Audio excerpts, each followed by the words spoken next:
The evening was perfect, the kind that should have been a triumphant moment, a culmination of everything I had worked for. The private dining room at Delacroix, one of the most exclusive restaurants in the city, buzzed with the energy of power and prestige. Investors, executives, and industry insiders lifted their glasses in a congratulatory toast. A crystal chandelier bathed the room in a warm golden glow, reflecting off the rim of my champagne flute as I raised it in response. To Hayes Fine Foods, someone called, and a ripple of agreement followed. To Charlotte Hayes, another voice corrected, and I turned to see Daniel Whitman, lead investor at Crestline Capital, looking at me with a knowing smile. The weight of the moment pressed down on me, but I refused to let it show. The words on everyone's lips were the same, how I had taken a floundering family business and transformed it into a national brand. How the $7.5 million investment was not just a vote of confidence in the company, but in me. I had done it. I had saved us. I had made us more than just a charming little store struggling to stay afloat in an industry dominated by corporate giants. Quite the transformation from the little shop your parents started, isn't it? An investor remarked. Yes, I said smoothly, keeping my expression poised. We've come a long way. My father, sitting beside me, patted my hand. Your mother and I are so proud of you, sweetheart. It was the reaction I had hoped for, the acknowledgement that, at long last, my parents saw my value. But the satisfaction barely had time to settle before my mother's voice cut through the moment like a knife.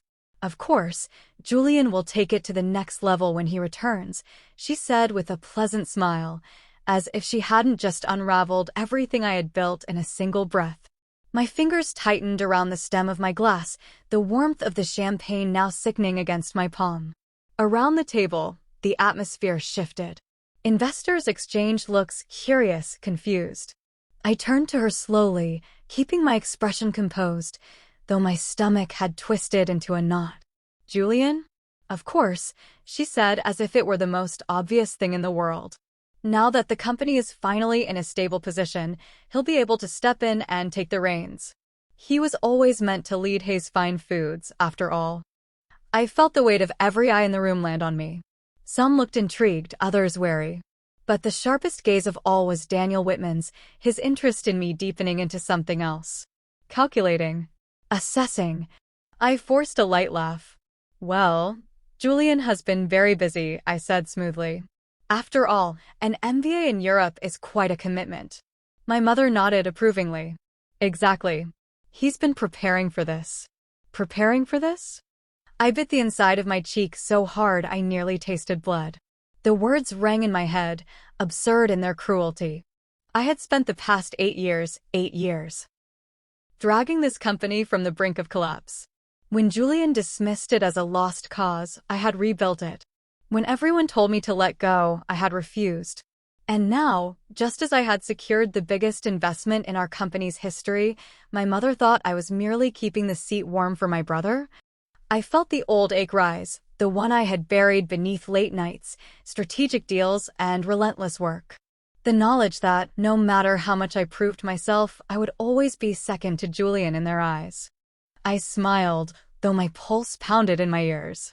Let's not get ahead of ourselves.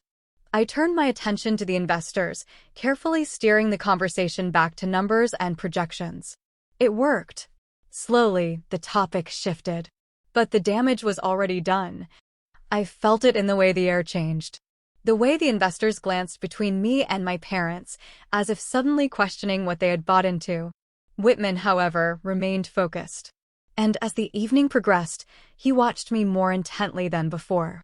By the time the plates had been cleared and the final toasts made, I felt like I had run a marathon in heels.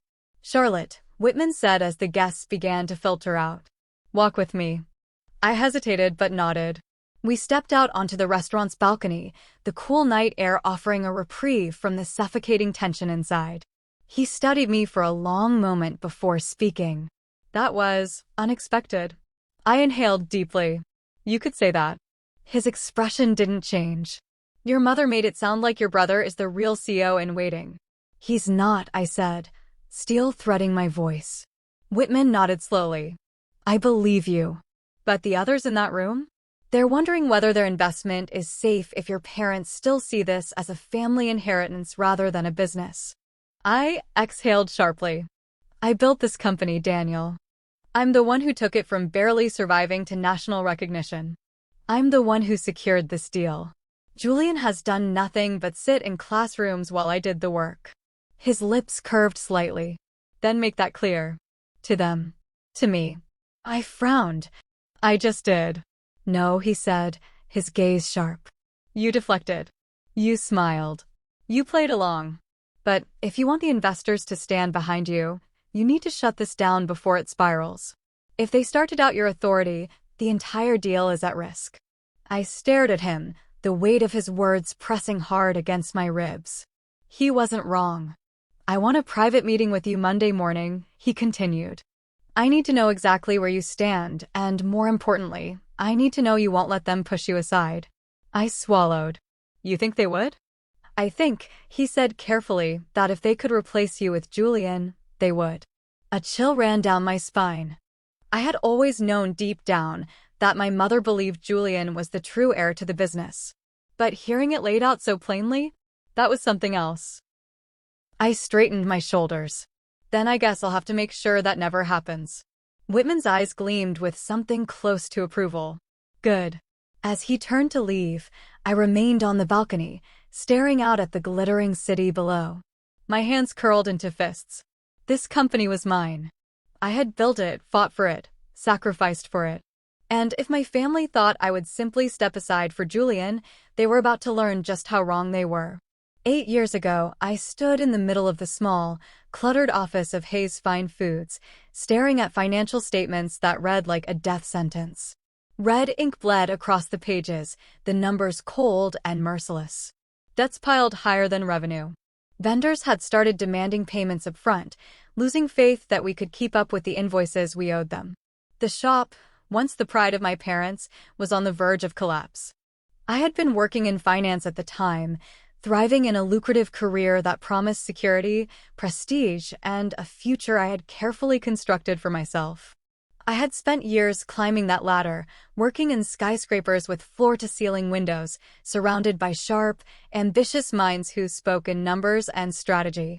It had been a world I understood, a world where my success was measured in promotions, bonuses, and respect.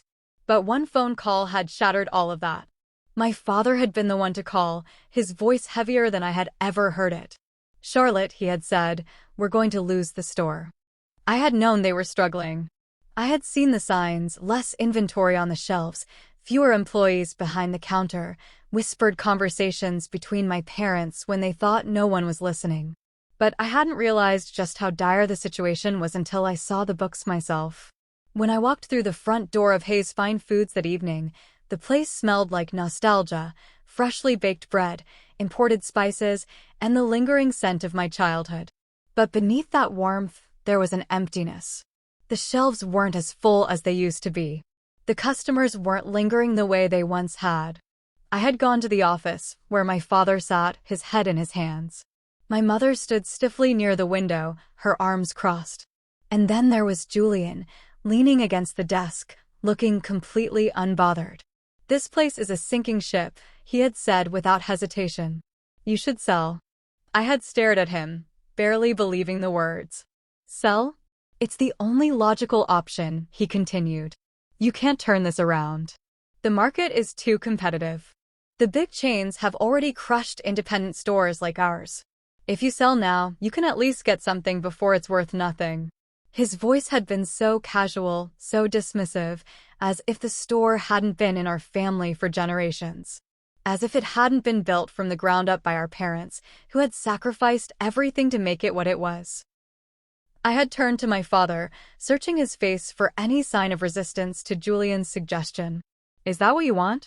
He had sighed, rubbing his temples. We don't want to sell, but we don't see another way. There had been defeat in his voice, the kind of exhaustion that comes from fighting a battle for too long.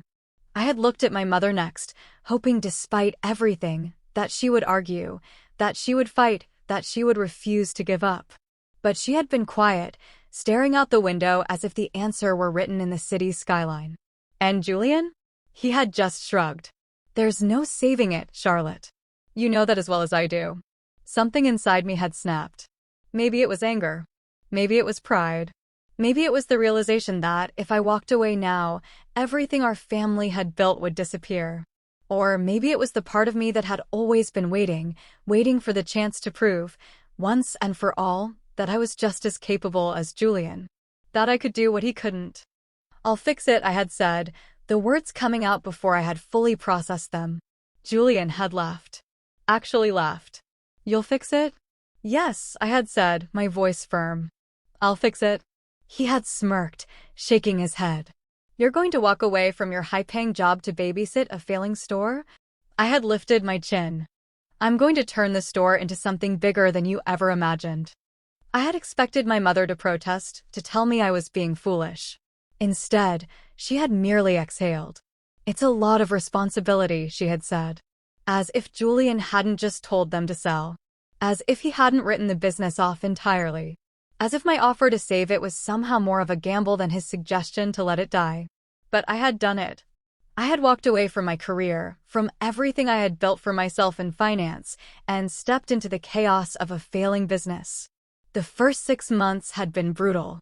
I had spent nights sleeping in my office, poring over financial statements, searching for any way to keep us afloat. I had renegotiated contracts with vendors, fought tooth and nail to secure better deals, slashed unnecessary expenses, and streamlined operations. I had rebranded Hayes Fine Foods, transforming it from a simple neighborhood grocery store into a gourmet brand with an identity. I had launched an online subscription model, leveraging digital marketing and social media to expand our reach beyond our physical storefront. I had spent 18-hour days working, sacrificing weekends, vacations, relationships, everything just to keep the company alive. And it had worked. Revenue had tripled.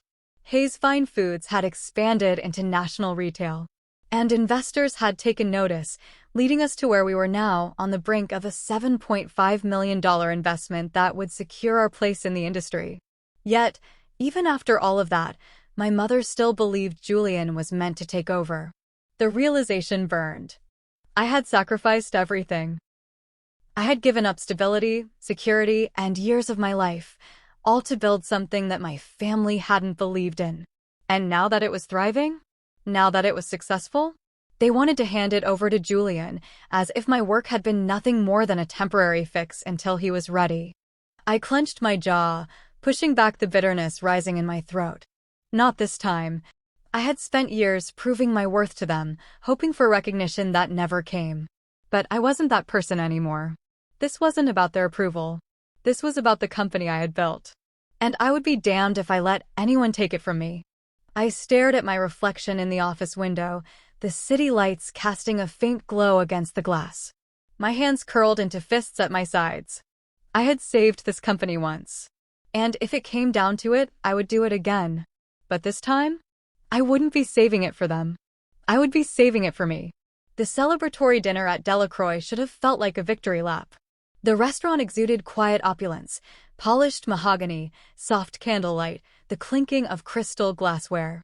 The air was filled with murmured conversations about stocks, mergers, and high-stakes deals. The kind of room where power was negotiated over seared scallops and rare vintages. At the head of the table, I sat poised, my champagne flute in hand, a carefully curated smile on my lips. The investors were pleased. They had every right to be. Securing a $7.5 million investment was no small feat, and Hayes Fine Foods was now a recognized name in the gourmet food industry. I had done it. And yet, across from me, my mother's words still rang in my head like a death knell. Of course, Julian will take it to the next level when he returns. I could still hear the casual certainty in her voice, the way she had said it as if it was simply a given. As if my brother had already been chosen. As if I were nothing more than a temporary custodian, holding down the fort until the rightful heir returned. I forced myself to sip my champagne, the bubbles bitter on my tongue. Across the table, Daniel Whitman, the lead investor at Crestline Capital, observed the interaction with sharp interest. He had been studying me all evening, watching the subtle shifts in the conversation, picking up on tensions no one else seemed to notice. His mind worked like a machine, constantly processing, constantly calculating. Now he spoke, his voice cutting through the chatter like a blade.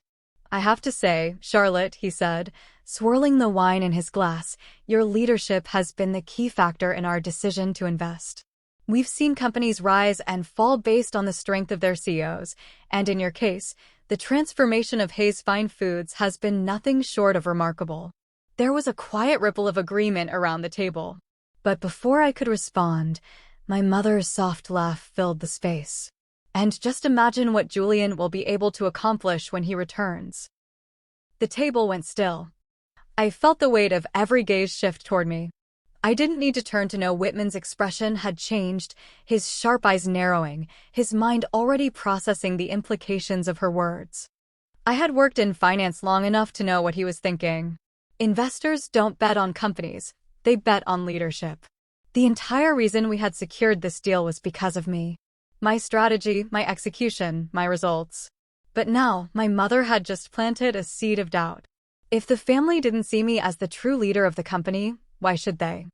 I set my glass down carefully, controlling every movement. I would not let them see my anger. "Julian has always had a great mind for business," I said smoothly. "But I think we can all agree that success is built on execution, not just ideas. And as the person who executed this turnaround, I can assure you, we're just getting started." It was a diplomatic answer, graceful, polished. But it wasn't enough. My mother smiled, as if indulging a child. "Of course, dear. You've done a wonderful job holding things together." Holding things together. Like a babysitter. Like a substitute teacher waiting for the real one to return. I felt something in my chest twist, but I didn't let it show. I wouldn't give her the satisfaction. Across the table, Whitman tapped his fingers against his wine glass. "That's interesting," he said mildly. "Because when Crestline Capital evaluates leadership, we don't just look at a company's history. We look at the person who took it from struggling to thriving." He leaned forward slightly, his gaze locking onto my mother's. "And from everything I've seen, that person is Charlotte." Silence. I could feel the tension ripple across the table. My mother's expression flickered, but she recovered quickly, letting out a light laugh. "Of course, Charlotte has done an amazing job," she said smoothly. "But we are, after all, a family business." "And are you saying that family ties override competence?" Whitman asked. His voice remained pleasant, but the edge was unmistakable. My mother hesitated for just a fraction of a second. It was enough. Around the table, the other investors had gone quiet. The mood had shifted. What had been a celebration had become something else entirely, an evaluation. A test. I could feel the silent exchange between them, the way they were reassessing the situation. When a company has a leadership crisis, investors notice. They get nervous. And nervous investors pull out. I had to act. I sat up straighter, turning my attention to Whitman. "The investment agreement is based on my leadership," I said evenly. "That hasn't changed. Nor will it." I met my mother's gaze head-on. "Julian is welcome to contribute to the company in whatever capacity best serves our long-term goals. But the direction we're moving in is clear, and I will be the one leading it." My mother's lips pressed together in a tight line. She wasn't used to being challenged. But I wasn't the same person I had been years ago. Around the table, the tension held for another beat before Whitman nodded. "Good," he said simply. "That's what I needed to hear." He reached for his glass, lifting it slightly. "To Charlotte Hayes, the woman who rebuilt this company from the ground up." The other investors hesitated for only a moment before following suit. Glasses clinked, murmurs of agreement rippling through the table. But I barely heard them. Because as I lifted my own glass, my mother's eyes met mine across the table, and in them, I saw something I had never seen before. Not pride. Not approval. Resentment. It was the first time I fully understood. She didn't just favor Julian. She resented that I had succeeded without him. That I had done what she had never thought I could. And that realization lit a fire in me that burned away any last trace of doubt. I had spent years fighting to prove myself. Now, I wasn't interested in proving anything. I was interested in winning. And if my family wanted a battle, I was more than ready to give them one. The moment I stepped into my office that night, the weight of the evening crashed down on me like a tidal wave. I kicked off my heels, letting them fall where they landed, and walked straight to my desk. The celebratory dinner had turned into a battlefield, and though I had walked away without losing ground, I knew the war was far from over. I sat down, exhaling slowly. My mother had made it clear Julian was coming back, and in her mind, he was the rightful heir. It didn't matter that I had turned the company around. It didn't matter that I had spent 8 years sacrificing everything to make Hayes Fine Foods what it was today. To her, I was still just holding things together until Julian arrived to take his throne. I clenched my jaw. No, that wasn't going to happen. Not after everything I had done. I reached for my laptop, opening it with a determination that steadied my breathing. If my mother wanted to push me out, I needed a plan, a backup, an escape route, an insurance policy that ensured I would never lose what I had built. And I knew exactly who to call. My fingers moved instinctively, dialing the number I had memorized years ago. It rang twice before Elaine Carter picked up. "Charlotte," she said, her voice sharp and clear. "I was wondering when you'd call." I closed my eyes briefly. Elaine had been my mentor for years, a former executive who had clawed her way to the top of the corporate world despite being underestimated at every turn. She knew this game better than anyone. "They're trying to push me out," I said without preamble. Elaine sighed. "I saw it coming. Your mother's little speech at dinner? That wasn't an offhand comment. That was a warning shot." "I know," I admitted, "which is why I need a plan." There was a pause. Then, in the sharp, no-nonsense tone that had always kept me grounded, Elaine said, "Then let's get to work." By the time the sun rose, my office was a war room. Printouts covered my desk, projections, investor reports, alternative business structures. I had called in my most trusted employees, the people I knew would stand by me no matter what. Maya, my operations manager, was the first to arrive. She took one look at my face and simply said, "Tell me what you need." Next came Adam, our marketing director, and Claire, my head of finance. One by one, the people I trusted the most gathered in my office, their expressions shifting from curiosity to steel-hard determination as I laid everything out for them. "If my family tries to replace me with Julian, I need to be ready," I told them. "And that means we need a plan that ensures we can walk away from Hayes Fine Foods without losing everything we've built." Maya folded her arms. "You're talking about starting over." "Not starting over," I corrected. "Starting something better." Silence. Then Claire spoke, her voice careful but intrigued. "Are you suggesting we create an entirely new company?" I nodded. "If they try to push me out, we pivot. We take everything we've built, our brand, our strategies, our people, and we launch an independent company under a new name. One where I have full control. No family politics. No interference." Adam whistled under his breath. "That's bold." "It's necessary," I said. For a moment, no one spoke. Then Maya straightened. "You already have a plan in mind, don't you?" I exhaled. "I spent all night drafting one." I tapped my laptop. "A new company. Subscription-based, focused on premium gourmet foods, but without the baggage of the Hayes name. We take our best employees, our investor relationships, and we build something entirely our own." Claire nodded slowly. "This could work. But you know what this means, right?" I met her gaze. "It means we have to be ready to walk away from Hayes Fine Foods."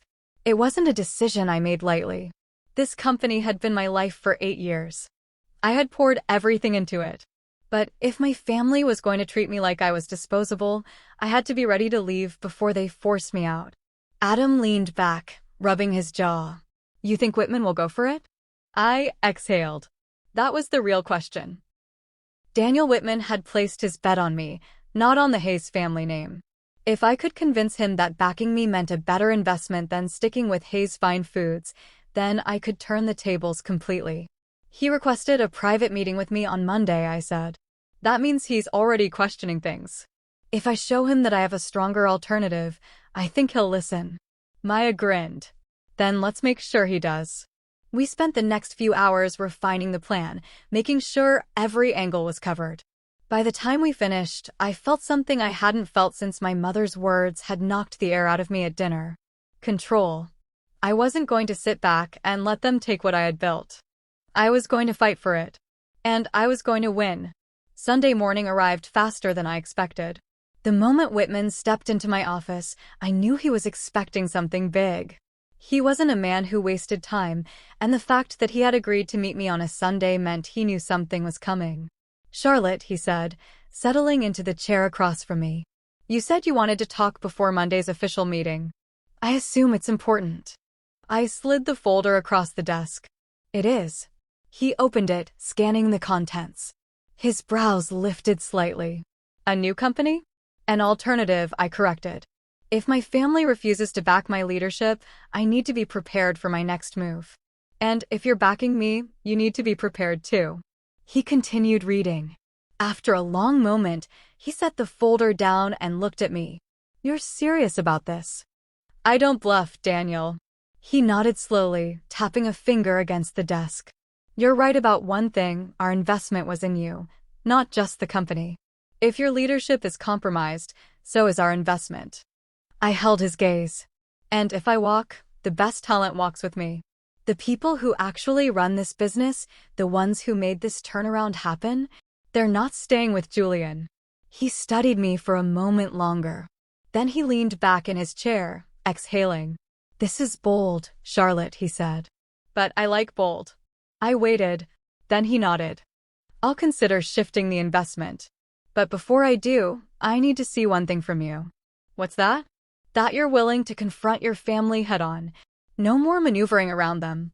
No more diplomacy. You tell them either they back you fully or you walk." I exhaled slowly. I had been preparing for this. I knew it was coming. "Sunday night," I said. "I'll lay it all out for them." Whitman's lips curled into something almost amused. "Good." He stood. "Then let's see if they're smart enough to keep what they have. Or if they're about to lose everything." As he walked out of my office, I leaned back in my chair. Tomorrow, I would confront my parents.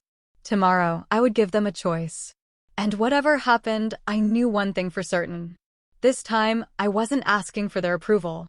I was taking what was mine. Sunday night arrived with a heavy weight pressing down on my chest.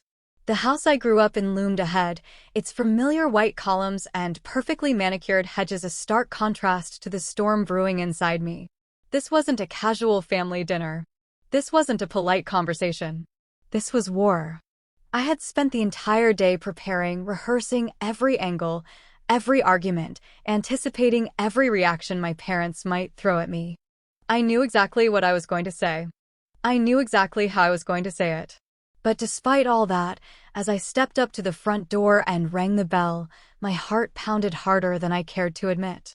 The door opened, and my father stood there, his face lighting up in a way that almost made me hesitate.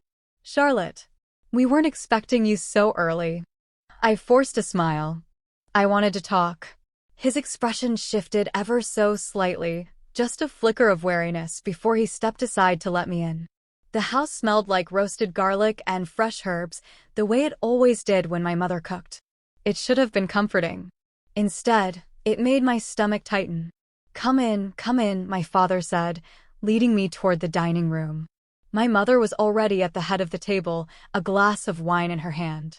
She barely glanced up as I entered. "Charlotte," she greeted, her voice neutral. "To what do we owe the pleasure?" I took a deep breath, my fingers tightening around the strap of my bag. No small talk. No pretense. Not tonight. I pulled out the chair across from her and sat down. "We need to talk about the future of Hayes Fine Foods." That got her attention. She set down her wine glass with a quiet clink. My father, always the mediator, cleared his throat and took his seat beside her. "Of course, sweetheart. We're always happy to discuss the business." I didn't miss the way my mother's lips pressed together, as if she already knew what was coming. I met her gaze directly. "I know you believe Julian is the rightful heir to the company." She didn't even flinch. "Of course. That was always the plan." A sharp pang shot through my chest, but I refused to let it show. That might have been the plan 8 years ago, but things have changed. I rebuilt this business. I turned it into something that investors believe in. I secured the $7.5 million investment. Not Julian. Me. My father exhaled, rubbing his temples. Charlotte, we're not dismissing your hard work. But you are, I cut in, my voice calm but firm. Every time you talk about Julian taking over, you dismiss everything I've done. Everything I've sacrificed. My mother's expression remained unreadable. You were always good at holding things together, Charlotte. But Julian has the vision. Vision? A sharp laugh escaped before I could stop it. You mean the vision he had when he told you to sell the business? The vision he had when he dismissed it as a lost cause while I was working 18-hour days to save it. She pursed her lips. He was studying. Preparing. I felt a flicker of rage, but I swallowed it down. And while he was preparing, I was executing. And now, I need to know where we stand. I leaned forward, my voice steady.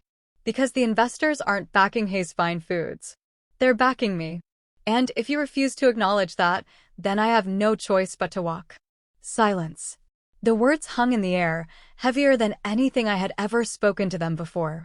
My father's brow furrowed. Charlotte, what are you saying? I took a slow breath. I'm saying that I've already presented an alternative plan to Crestline Capital. A plan where I launch a new company, one that I own entirely. One where I answer to no one but myself. My mother's fingers tightened around the stem of her wine glass. That's absurd. No, it's reality. My voice didn't waver. If you refuse to recognize me as the rightful CEO, I will walk. And when I do, the best employees in the company will come with me. The investors will come with me. And Hayes Fine Foods will be left exactly where it was before I saved it, on the brink of collapse. My father looked genuinely stricken. My mother, however, remained eerily calm. You wouldn't do that, she said. Wouldn't I? I tilted my head.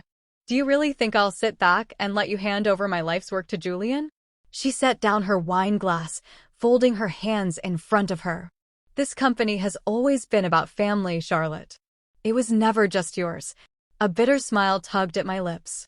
And yet, I was the only one who treated it like it mattered. Another silence stretched between us.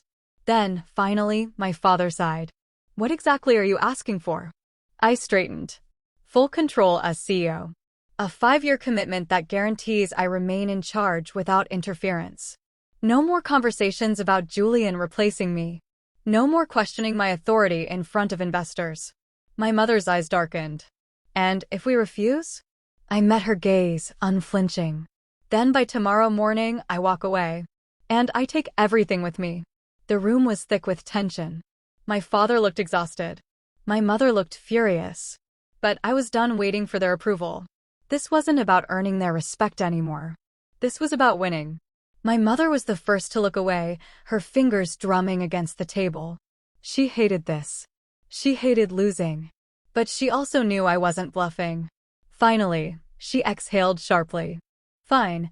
My father blinked. Margaret. She held up a hand. 5 years. Charlotte remains as CEO.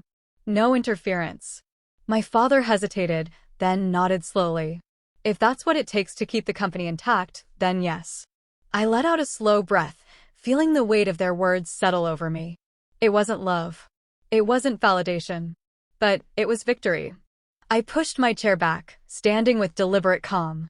Then we're done here. I turned and walked toward the door, my steps steady, my head held high. As I reached for the handle, my mother's voice cut through the silence one last time. You'll never be him, you know. I didn't turn around. I know. Then I stepped out of the house, into the crisp night air, and for the first time in years, I felt truly free. Monday morning arrived with an electric charge in the air. I stood in my office, my fingers resting lightly against the edge of my desk. Outside, the city was alive, horns blaring, heels clicking against pavement, the ever-present hum of ambition vibrating through the air. But inside, the silence was thick. In less than an hour, the investors would arrive. In less than an hour, I would find out if my family had truly surrendered, or if this was just another game they thought they could win. Maya, Adam, and Claire were already in the conference room, preparing. They had been with me through every step of this, ready to follow wherever I led. The knowledge that they stood behind me steadied my pulse, but I refused to let myself relax. Not yet. I adjusted my blazer, smoothing the fabric over my shoulders, and turned toward the door. The battle wasn't over. It was just beginning. By the time the investors filled the conference room, my entire body thrummed with focus. The long mahogany table gleamed under the bright lights, polished to perfection, the weight of millions of dollars hanging in the air. Daniel Whitman arrived last, slipping into his seat with the casual confidence of a man who already knew how this meeting would end. I stood at the head of the table, my hands steady as I clasped them in front of me. "Good morning, everyone," I began. "I know there's been some discussion about the future of Hayes Fine Foods. Today, we're going to put those discussions to rest." The room was silent, waiting. Then, the door opened again, and in walked Julian. I forced myself to remain still as my brother strode in, wearing a crisp suit, his expression one of easy entitlement. He walked straight to my side and, without hesitation, pulled out the chair next to me and sat down. I felt it then. The shift in the air. The way some of the investors glanced at each other, the quiet uncertainty creeping in. I had expected this. I had prepared for this. Julian leaned back in his chair, flashing a charming smile. "Well," he said smoothly, "since we're discussing the future of the company, I thought it was only appropriate for me to be here." He turned his gaze toward Whitman. "After all, Hayes Fine Foods is a family business." I didn't react. I simply exhaled slowly and met Whitman's gaze across the table. He raised an eyebrow, clearly unimpressed. "Yes, and our investment was based on Charlotte's leadership, not family ties." Julian smiled as if the entire conversation amused him. "Of course. And I completely respect everything Charlotte has done in my absence." In my absence. The phrase made my jaw tighten, but I let him continue. "But the reality is, expansion requires vision," Julian said smoothly. "And while my sister has done a fantastic job stabilizing the company, I believe it's time we think long-term. That's why I'm proposing a new leadership structure, one that ensures Hayes Fine Foods remains strong for decades to come." I tilted my head slightly. "And what, exactly, does that structure look like?" Julian smiled, as if he was indulging me. "Simple. A co-leadership model. We move forward together, equal partners." I heard Maya exhale sharply. Claire's fingers curled against the folder in front of her. Adam sat back, clearly bracing himself. I didn't blink. "You want to be co-CEO?" Julian spread his hands. "It's the best solution. Investors get both of us, my leadership, your experience. The company thrives." The sheer audacity of it was almost laughable. I had spent 8 years rebuilding this company from the ground up. I had secured the investment. I had earned the respect of the industry. And now, Julian wanted to waltz in, claim half of my work, and call it fair. I smiled. "No." A flicker of something crossed Julian's face, surprise, irritation. "Charlotte," my father started, but I cut him off. "No," I repeated. "This isn't a negotiation. The company has one CEO. That's me." Julian let out a quiet chuckle. "Be reasonable, Charlotte." I turned toward Whitman. "Daniel, let me make this simple for you. There are 2 options." I pulled out 2 identical documents and slid them forward, my voice steady. Option 1, Hayes Fine Foods keeps the investment, keeps its leadership structure, and we move forward with the expansion under my leadership. I let the second document sit between us untouched. Option 2, I walk. I take my team, I take the investors willing to follow me, and I build something new. A few of the board members shifted, their unease obvious. Julian laughed lightly, shaking his head. "You wouldn't do that. You wouldn't walk away from everything." I met his gaze, unwavering. "Watch me." Silence. It stretched thick and heavy across the room. Then Whitman reached forward and picked up the first document. "Option 1 works for me," he said simply. My father's mouth opened slightly, as if to protest, but before he could say anything, other investors followed suit, nodding their agreement. Julian's smirk faltered. My mother, sitting at the far end of the table, folded her arms tightly, her jaw clenched. "I had one." Again. Julian let out a short breath, shaking his head. Fine, he said, his voice tight. Then I'll take a leadership position beneath you. COO, maybe. I tilted my head, watching him. No. His eyes snapped to mine. What do you mean, no? I leaned forward slightly, my voice calm but sharp. You aren't entitled to a leadership position just because you share my last name. You want to work here? You start at the bottom. No decision-making power. No authority. His face flushed slightly. You can't do that. I smiled. I just did. Julian turned to my mother, as if expecting her to intervene. But she didn't. She just sat there, her face unreadable. For the first time, I saw it, the realization dawning on her. She had lost. Finally, after what felt like an eternity, my father sighed heavily. Then it's settled, he said. Charlotte remains CEO. A final confirmation. It was done. I exhaled slowly, letting the victory sink in. Hayes Fine Foods was mine. Julian pushed back his chair abruptly, standing. Well, he muttered, straightening his jacket. This has been enlightening. He turned toward the door, his steps brisk. I watched him go, a strange mixture of satisfaction and sadness settling in my chest. When he was gone, the room shifted. People relaxed. The tension eased. Whitman stood, buttoning his suit jacket. He gave me a small nod. You handled that well.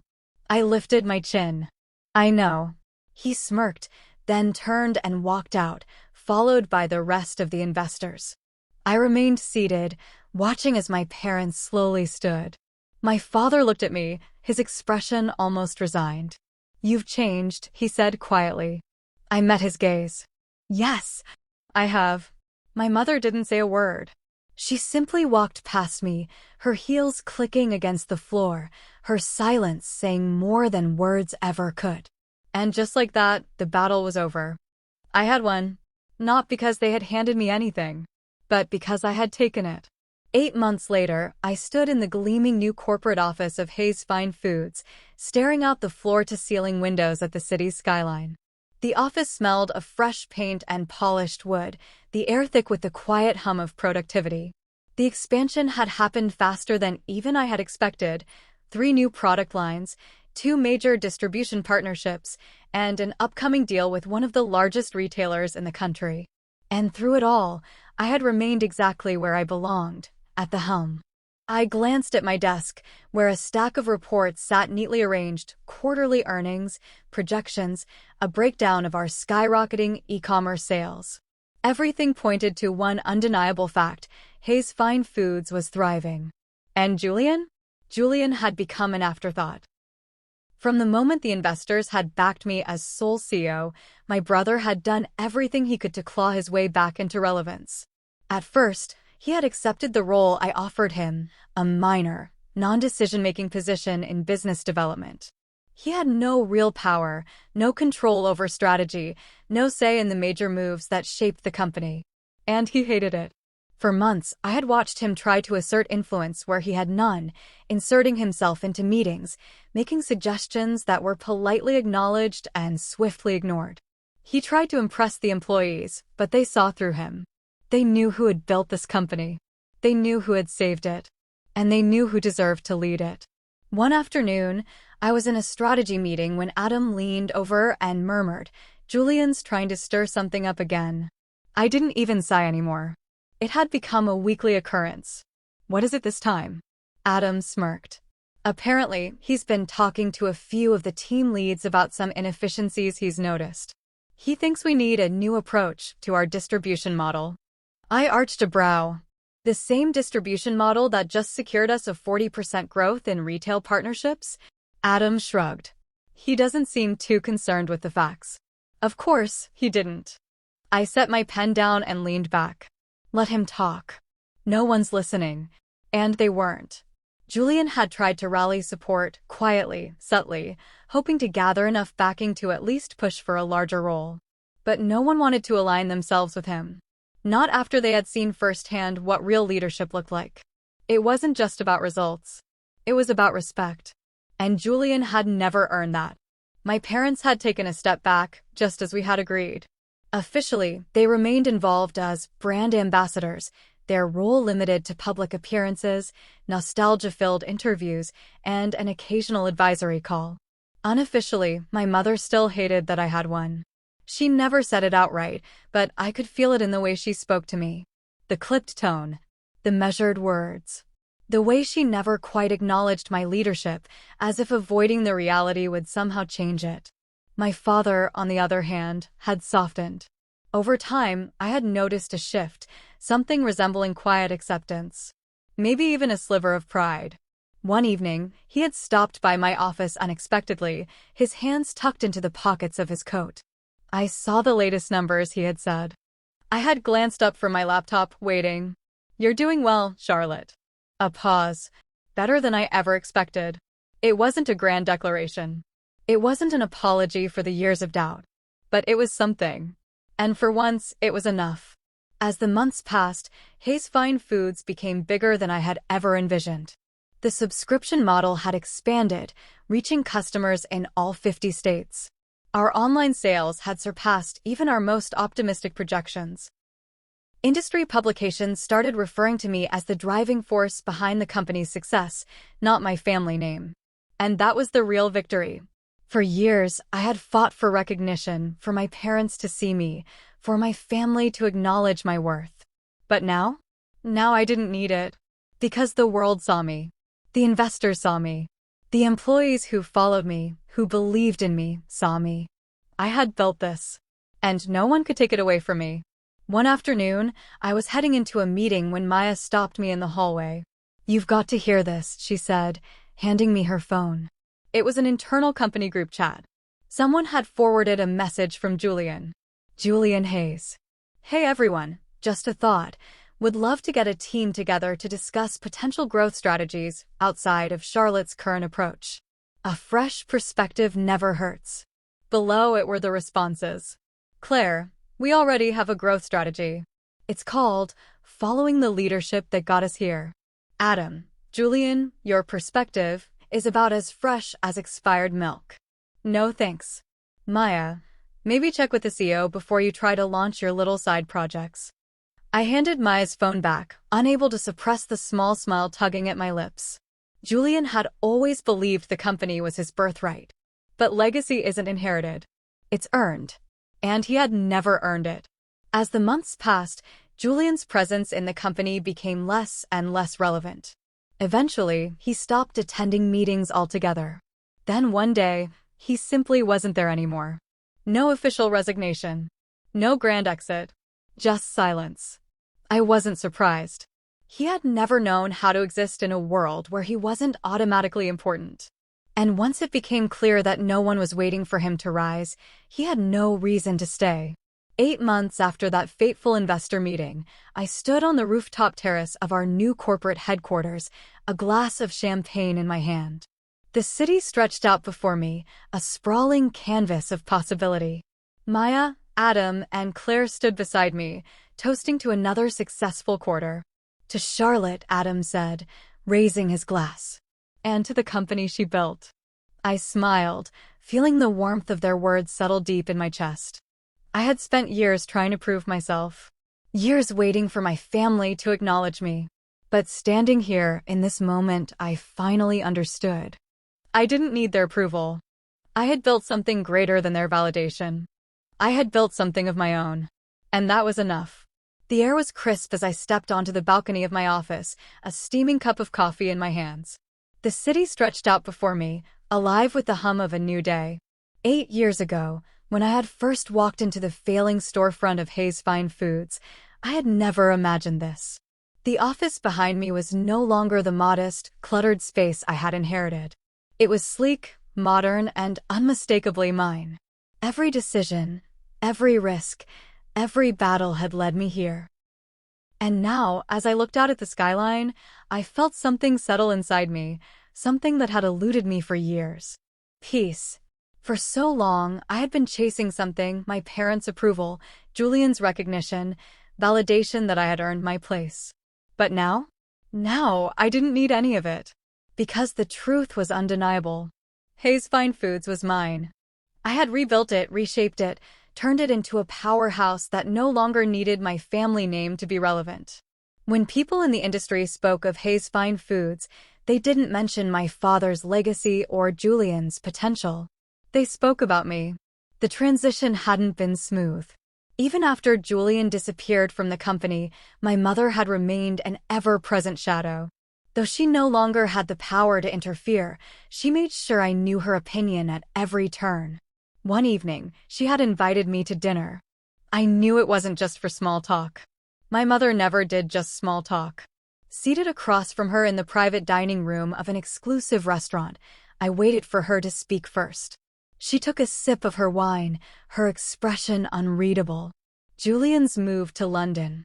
I raised an eyebrow. Good for him. He's working for an investment firm. A pause. He's doing well. I nodded. I'm sure he is. She set her glass down carefully, as if considering her next words. You always had something to prove, Charlotte. I felt a flicker of old irritation rise, but I didn't let it show. I think I've proved enough. Her lips pursed. You think this is victory? I leaned back, meeting her gaze. No, I said evenly. I know it is. She studied me for a long moment before finally exhaling. You're not the same girl who walked into that shop all those years ago. No, I agreed. I'm not. There was something close to acknowledgement in her expression, though she would never say the words aloud. My mother would never fully admit she had been wrong about me. And that was fine. I no longer needed her to. The months passed, and the company continued to thrive. Our newest product line, a high-end gourmet meal subscription, sold out within weeks of its launch. Distribution deals with major retailers solidified our place as a leader in the industry. We weren't just a family business anymore. We were a brand. I had built something that would last. And for the first time in years, I found myself thinking beyond just survival. What did I want next? For so long, my focus had been on keeping what I had built, on making sure no one took it from me. But now that I had secured my place, I was finally free to dream beyond defense. Maya and Adam had sensed the shift in me. One afternoon, as we sat in a strategy meeting, Adam smirked. You've got that look again. I glanced up. What look? The I'm about to shake things up look, he said, leaning back in his chair. Maya grinned. Tell us. I hesitated, then exhaled. I want to expand. But not just the brand. I paused, choosing my words carefully. I want to invest in other founders.